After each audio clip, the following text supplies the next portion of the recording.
Hello everyone, thank you for coming up today. My old subscribers, thank you. And to those that are viewing for the first time or that have not subscribed, please click on the subscribe button and the notification bell so you get notified each time we upload a new video. And to my new subscribers, thank you for subscribing. A woman murdered 5 children before taking her own life. Authorities began an investigation into the deaths following a fire that happened at Williamsburg County community. However, the name of the woman who committed this serious crime is known as Myers. She is 25 years old and she shot all 5 of the children, including 3 of her own, because 2 of those kids were not her own kids, but 3 were her own children. She used a shotgun, single 4x10 shotgun, on these children and finally on herself. But before she took her own life, she left a note behind for her husband and for the cops so that they can read and see or know exactly what happened or what transpired. Because in cases where a house has been gotten on fire and there's no one alive, which means no one will be able to say exactly what happened. But she didn't want her story to look like that. She really wanted everyone to know how the story happened. In several notes she left behind, Myers was explaining what was going with her or what was going on with her and what was happening and what led to the act, this horrible act that she actually committed. She even stated that it is no one's fault but her own fault. She said that the demons won over her and that she wasn't strong enough to fight these demons. She was married to a man called Brian and they had 3 boys together. And they had 2 other children, but these 2 other children came from the previous marriage which Brian had with his first wife. So all of these children, 5 of them, were all living together in the same building. And there's a sheriff who she even referred to in one of her letters, who is called Sheriff Sloan.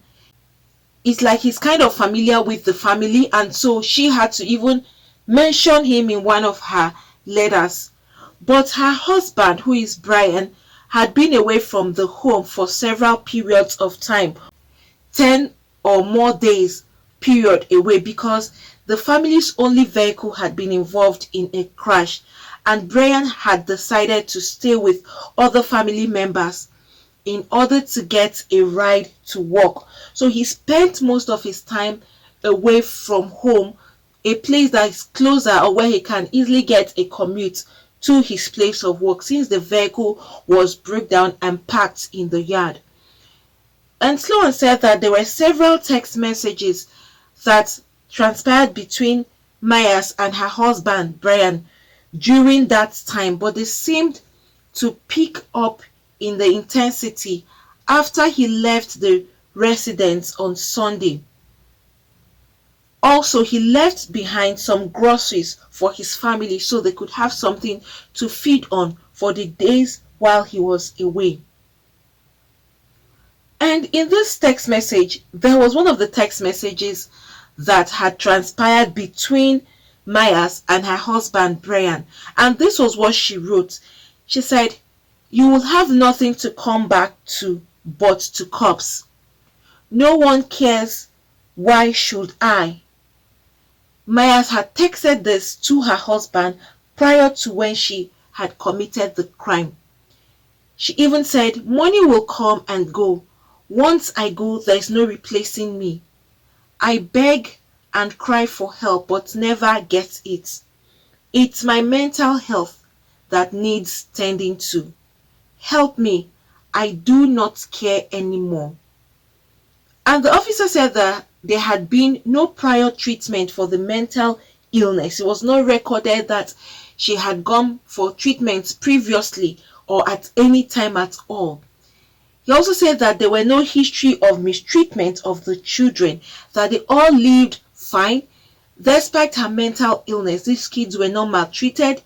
There was no evidence of any form of maltreatment, and there was no referrals in connection with child protective services where they come in when the kids are being maltreated. There was nothing like that, no records. So it was difficult for anybody to even suspect or think that such a horrible thing would happen in that home.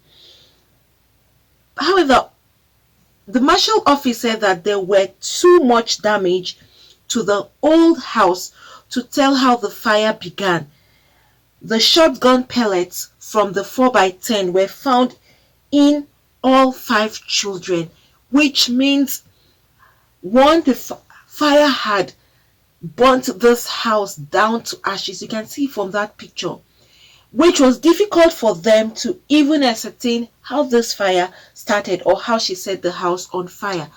And also, this gun, the bullets were found in each of these kids. All 5 of them had the bullet, which is an indication that she had killed them with the gun. And these children, 5 of them, ages 7, that's Sean, and Riley was 6 years old. Also, Kian was 4 years old, and Nova was 3 years old, and the youngest of them, such a pity, that is Jirachi, was 1 year old. See how these kids are very small. 7, 6, 4, 3, and 1. What do they know? Why get these kids involved? And she left 3 handwritten notes and a letter to her husband. Sloan said that these 3 notes were found in the Ziploc bag that was duct taped to the passenger side mirror of the family's vehicle that had broken and was parked in the yard because it wasn't motorable or movable anymore. So she had to go and attach those letters there so that everybody can see, including her husband. And she had titled each of the letters. She didn't just write them, but she gave each of them title. So I'm going to read out exactly what Myers wrote so that we can understand clearly why she got herself involved or why she had to carry out such horrible act. The first one is, to whomever finds this first. To whomever finds this first, you will need to call Brian. He is my husband and father. You will need to call Revin, for she is the mother of Sean and Riley. If someone would please call my mother, tell her I am sorry. This is no one's fault but mine. My demons won over me, and there is no going back. So sorry, I wasn't strong enough. Thank you. XOXO, and then another initial, OAM. That was the last initial she had put. And the third letter reads, My Confession. That's the title. I had shot all of the boys in the head. I had set house on fire. I had shot myself in the head. I am sorry. Mental health is serious. I hope one day someone will help others like me. Mental health is not to joke about or taken lightly. When someone begs, pleads, cries out for help, please help them. You just might save a life or more lives. Thank you. With the initial again, OAM. And then the third letter she wrote, it had a title, and the title is Will.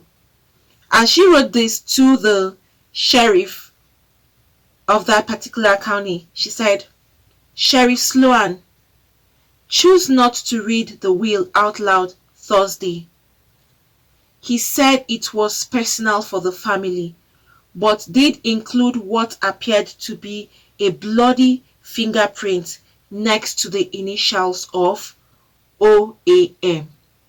This was the last letter she wrote to the sheriff. However, the letter to Brian, that's her husband, was found on the floorboard of the vehicle. And this is what she wrote. And it reads, XOXO, I am so sorry, Brian. I was not strong enough for you or this family. My head is so expletive. I am sorry for my evil crime. I was not strong enough to fight these demons. Snap, crunch, boom. So depressed, heart numb, soul completely shattered. I am sorry I failed you. I am sorry I failed our handsome boys. I am so sorry I was not strong enough. Then her initial OAM. All these are the letters she actually left behind after she had killed those boys and then set the house on fire. She came outside and had to paste the letters she wrote in the vehicle parked in the yard before she took her own life. And the sheriff said that there was also a bloody fingerprint next to her initials. She put down a bloody fingerprint there as part of her sign or signal. I don't know what that means, but that was what she put there. And she was wearing a red coat with a hood with a red line drawn across the front of her face, across the bridge of her nose, underneath her eyes. And that line was there when she greeted two of the boys at the bus stop the afternoon that she killed. Not, she set the house on fire and killed the boys not so long before then. And Myers usually brought the younger children to the bus stop with her, but did not do that same day she had committed this horrible act. And one of the boys noticed the red line when he stepped off the bus. On the bus video camera, you can hear the boy ask if that's blood on her face.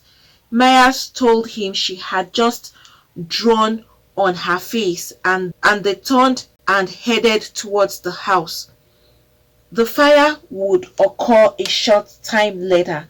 This was exactly what she had on mind and how she planned it all. And right now, the investigators are saying that they can't really determine why Myers chose to end the lives of the 5 children and then take her own life. But however, through all the facts and evidence obtained during the investigation and all the information that have been acquired, that's what they had concluded when this particular tragedy had occurred. But they are still carrying out further investigations if anything would be found again with regards to why and how she put the house on fire. That was the major thing they were trying to find out, how she put the house on fire, because they have known now her reason for setting the house on fire. But notwithstanding, it's such a great tragedy that has happened. You can imagine 5 of these little innocent kids, ages 7, 6, 4, 3 and 1, all gone in few seconds. And she shot all of them in the head. You'll be imagining now, she just placed these kids on a file and then shot them all and no one was able to run away. Because if she describes that she shot them all in the head, so it's kind of a picture that will be painted like they were all in a single file and she had to carry out this act on these innocent children. Another question will be, why kill these innocent children? Why carry them along? Why didn't she just pick them up, maybe go keep them somewhere, and in that her note she should say where they should go and pick up these innocent little children. Look at even the babies, 1 year old, 3 years old. Look at, these are all babies, 7, 6. They don't know anything. So why kill the innocent children? Now the parents are heartbroken because the mom of the other 2 kids still alive, and now she's broken because 2 of her boys are gone. The father is broken because 5 of his children are all gone in few seconds. And Brian did not even know that the text message she had sent to him saying he will come back and meet corpses, he never knew that she really meant what she was saying. Or probably he felt it was out of anger she sent him that text message. I'm sure if only he knew that she was really serious or she meant it, he would have run back home. Probably it would have saved the situation. And another thing is, she made a complaint here that no one listened to her. She cried and pleaded for help, but no one was there to help her.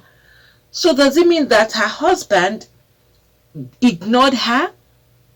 Did her husband know that she had a mental illness and deliberately left her that way?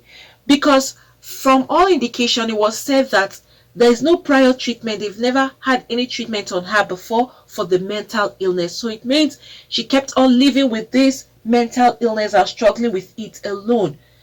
On the other hand, she must have gone through a lot of pain and struggle. If she had cried out for help and no one had helped her, it's a very sad thing. Also, the thing is, these innocent children don't know anything. They don't even know what's going on. They are so innocent, so little that you'll be wondering why take their lives. And it's so obvious that her mental illness did not take her senses away, because for someone who has mental illness and then she penned down all these letters before she took her own life, it was obvious she knew what she was doing, killing these babies. Then why kill them? If her mental illness had affected her brain and affected her actions and everything, in that case it would be okay, probably she didn't know what she was doing when she shot them.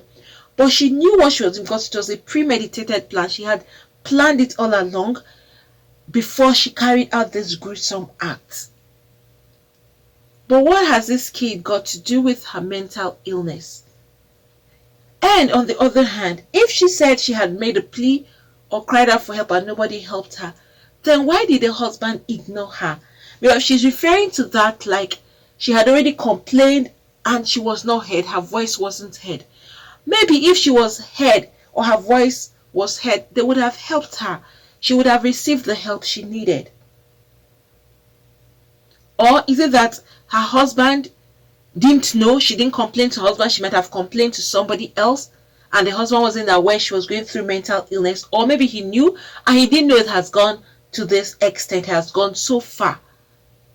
There are possibilities, different possibilities or speculations as to why she didn't get the help she needed even after she said she had made a plea. This is a lesson for a lot of people. Please don't ignore anybody, especially for people that have already voiced out and made the complaint about what they are going through, especially this mental illness. It shouldn't be taken for granted. They should be rushed to the hospital or to the appropriate source where they can be treated. There are some people that don't like being helped. In that case, you could call 911 so that they can come. You call the authorities to get involved so as to help take this person or people to where they can get the proper treatment that they deserve. And in some cases, some people are ashamed to speak up. And this most times it starts from depression. Some people are so depressed. And from depression, you see them going to the line of mental illness. It starts aggravating and getting further and getting worse. That's why some people, once they start battling with that depression, they take their own life. And in a situation where they don't get the help, some don't even speak up, and someone else may not even know what they are going through until the person has taken his own life. So there are other possibilities of people struggling with this within themselves without voicing out. Please, if you sense anything from anybody, report immediately. Call somebody for help. You may even call the cops on behalf of that person so they can get help. And please don't be ashamed to voice out what you're going through. If you're struggling with depression, because with a lot of things happening right now around the world, so many people are going into depression. A lot of people have been affected emotionally otherwise. Some people have lost jobs, lost big businesses, lost a lot of things. They can't feed, they can't struggle. Nothing is happening. Some are even down already battling. So it's really difficult, and there are tendencies of people going into serious depression. Please If you know anyone in that particular state, reach out for help on time. Call the right authorities so that they can get help. And please don't feel ashamed to open up. Open up, speak up, say something to somebody. Help is just a call away. You don't need to know somebody to ask the person to help you. Please just speak up. Once anybody hears mental illness or depression, people are very eager to help, irrespective of who you are. They are ready to take you to where you need the help. And once you do this, you'll be saving a life. Or sometimes you don't have to wait for the person to walk up to you. Once you've sensed it, you can secretly call the cops or call authorities on behalf of that person. And so the person will get the help they deserve. No one needs to go through this kind of a pain or struggle alone, because it's so heartbreaking to hear that she voiced out and nobody heard her, nobody was there to help her. It's just so unfortunate that she couldn't struggle with it again, and she had to take her own life and the lives of these innocent babies. I pray that the soul of these little children and Maya rest in perfect peace with the Lord, and may Almighty God console their friends and their families. Please help someone that you see that is struggling. And being suicidal is not an option. That shouldn't be an option for you. Avoid suicidal as much as you can. Don't think of it and don't act on it. Please call for help. Don't take your own life or the life of your children or the life of anybody around you. Husband, wives, brothers, sisters, please be watchful of people around you or your family members. Immediate family members may be going through this and nobody is aware. Please reach out. Reach out to somebody or help somebody to save a life. Don't wait until it gets so bad before you speak up, or don't wait until the person is running crazy before you call the cops or call anybody. Please be watchful about your environment and people that are around you. Anything, call immediately. And if you're the one going through this, please speak up. Don't take your own life. Taking your own life is not an option. Remember, you have loved ones around you who still care and are willing to help you. Please say something. Friends, if you have anything to say, you can put that down at the comment section below. Thank you for coming up today. Please, for those that have not subscribed, click on the subscribe button and the notification bell so you get notified each time we upload a new video. Once again, thank you. God bless you all.